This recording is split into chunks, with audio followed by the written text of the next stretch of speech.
Ary nisy anjelin'ny tompo nilaza tamin'i Filipo ka nanao hoe mitsangana ka mandehana mianatsiny ho any amin'ny lalana midina ny Jerosalema mankany Gaza. Dia efitra izany. Asan'ny Apôstôly 9:1-20.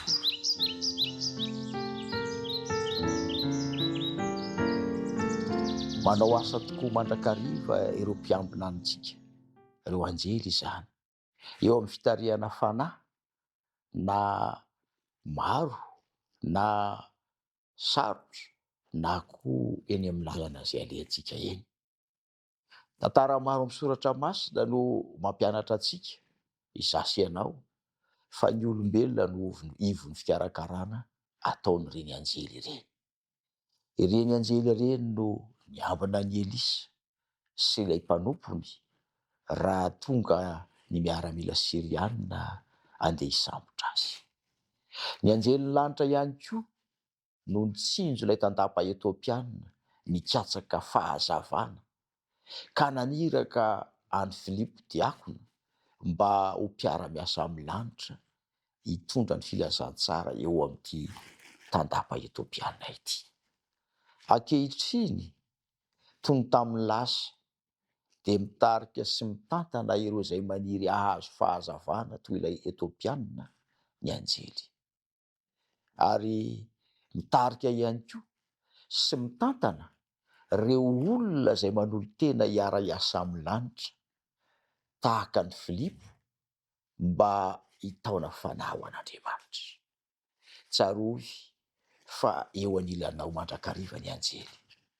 Miasa ho famonjena ny hafa izy ireny, ary miasa ihany koa ho famonjena anao.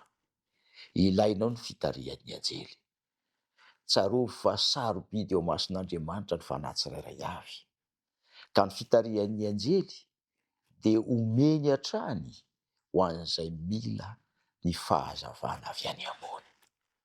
Isan'izany ve ianao? Isan'ny maniry asa amin'Andriamanitra? Ary misany veo izay maniry fahazavana avy any an-danitra ve? Andeha hivavaka isika ho anao, ahafahanao mandray tsara fitarihana anjely. Vavaka isika. Raha io mankalaza anao izahay noho ny amin'ireo fitantanana efa nataonao tamin'ny fiainanay.